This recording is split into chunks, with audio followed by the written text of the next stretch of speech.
कुंभ का मेला लगा हुआ था हरिद्वार में। एक महात्मा आपापंथी सड़क पर चल रहा था और कह रहा था अहम ब्रह्मास्मि, अहम ब्रह्मास्मि, अहम ब्रह्मास्मि। एक नागा फक्कड़ महात्मा उसे उठाया और जमीन पर पटक दिया और छाती पर बैठ गया, लगा चिल्लाने। तब उन्होंने कहा तुम्हारा ब्रह्म अब कहाँ गया? अहम ब्रह्मास्मि, मैं ब्रह्म हूं। तो ब्रह्म क्या रोता है? तुम रो क्यों रहे हो?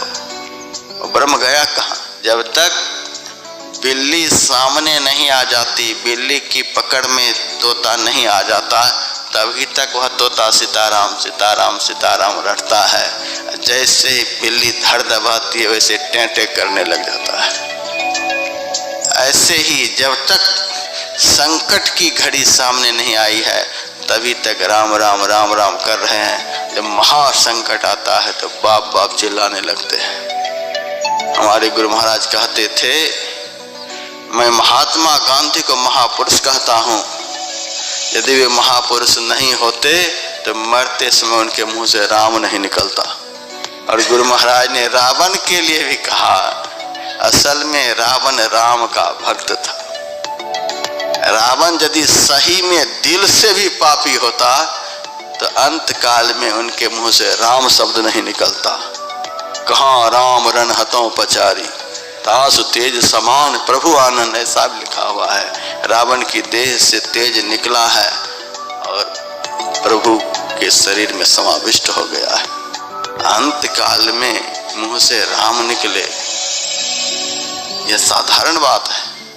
बाली के सामने अंत काल में भगवान श्री राम प्रकट हुए। तीर से बाली का शरीर बिधा हुआ है, लेकिन भगवान को देखकर जिस किसी भी तरह से बाली उठ करके बैठ गया। और एक बात उन्होंने कही, प्रभु आपने मुझे मारा क्यों? कौन सा अपराध किया था? भगवान ने कहा, 4 आदमी को मारने में कोई पाप नहीं होता, इसीलिए तुम्हें मारा। जब भगवान ने बाली को पापी कहा तब बाली धीरे से कहते हैं, सुनह राम स्वामी सना चलन चातुरी मोरी। हे प्रभु आपके सामने हमारी चतुराई नहीं चल सकती। आपने जवाब दे दिया कि क्यों मारा। लेकिन महाराज मैं आपसे एक बात पूछना चाहता हूँ। आपने जो मुझे अभी पापी कहा, प्रभु अज हूँ मैं पात की अंत काल गति तोरी। आपने जो मुझे पापी कहा, क्या पापी को अंत काल में आपका दर्शन होता है? यहाँ आकर भगवान भी चुप हो गए। चुप हो जाने का मतलब भक्त की चतुराई से भगवान बड़े खुश हो गए। खुश होकर बाली के शरीर का अपने हाथ से स्पर्श किया और बाली से कहा, अचल करो, तुम्हारे शरीर को मैं अचल करता हूँ, चैतन्य बना देता हूँ। तो अपने शरीर में प्राण को रख, जीवित हो जा। बाली ने कहा, जन्म जन्म मुनि जतन कराई, अंत राम कही आवत नहीं। महाराज मैं अपने शरीर में प्राण को रखना नहीं चाहता, मैं मर जाना चाहता हूँ। राम का दर्शन होते ही देह बुद्धि खत्म हो जाती है। राम का दर्शन होने के बाद भी इस शरीर को जीवित रखने की इच्छा नहीं हो सकती। बाली ने कहा, महाराज मैं शरीर में प्राण नहीं रखूंगा। भगवान कहते हमारी इच्छा है, रखो। बाली ने कहा, यदि आप कह रहे हो महाराज तो आपके कहने से शरीर में प्राण को रखूंगा, लेकिन एक शर्त पर। उस शर्त को आप मंजूर करो तो शरीर में प्राण रखता हूँ। भगवान ने कहा, बताओ शर्त। इन्हें कहा, यदि इस शरीर से दोबारा प्राण नहीं निकले तब मैं शरीर में प्राण रखूंगा। भगवान ने कहा, ऐसा तो नहीं होगा, शरीर से तो एक न एक दिन प्राण निकलेगा ही। मैंने भी शरीर धारण किया है तो मेरा भी शरीर यहाँ नहीं रहेगा, मैं भी एक दिन साकेत सिधार जाऊंगा। शरीर से कोई अमर नहीं हो सकता, शरीर से तो प्राण कभी न कभी निकलेगा ही। बाली ने कहा, जब निकल ही जाएगा तो आज निकले, फिर आगे के लिए मुझे शरीर नहीं रखना है। अरे बाली, हमारी इच्छा है कि तुम जीवित हो जाओ, तुम रहो दुनिया में, मान जाओ मेरी बात को।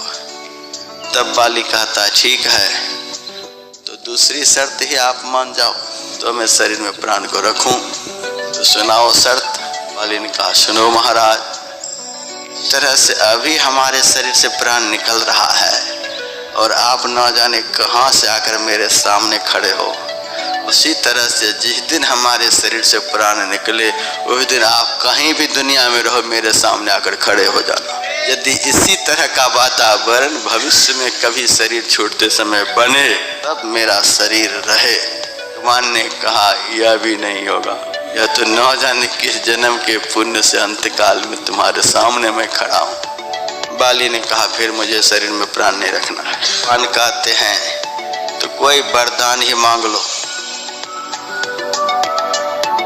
अब बाली कितना चालाक है देखिए।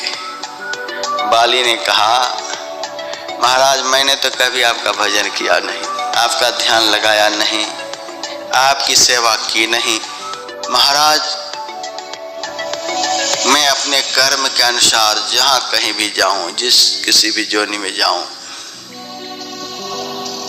अब आगे आपके भजन को छोड़कर, आपके चिंतन को छोड़कर हमारा मन किसी भी नहीं लगे। आगे का रास्ता साफ कर लिया, वर्तमान रास्ता तो साफ है ही, आगे भगवान खड़े हैं कि चलो ऐसा ही होगा। महाराज जब इतना मांगने के लिए आप कहे हो, अब आदत लग गई मांगने की तो थोड़ा सा और कुछ मांगूंगा। ठीक है और मांग। अपने कर्म के अनुसार अब जहां जाऊंगा तहां जाऊंगा, लेकिन महाराज आत्मा वे जायते पुत्र, हमारी आत्मा का ही टुकड़ा ये अंगद है, ये बेटा मेरा अंगद। मैंने कभी आपकी सेवा नहीं की, न भजन किया, न कुछ किया। महाराज मैं चाहता हूं हमारी आंख के सामने आप अंगद की बाह को पकड़ लो और बाह को पकड़कर अंगद को अपनी गोद में बिठा लो। मैं तो कब मुक्त होऊंगा नहीं होऊंगा भगवान जाने, लेकिन मैं चाहता हूं कि मेरा बेटा मेरे से पहले ही मुक्त हो जाए।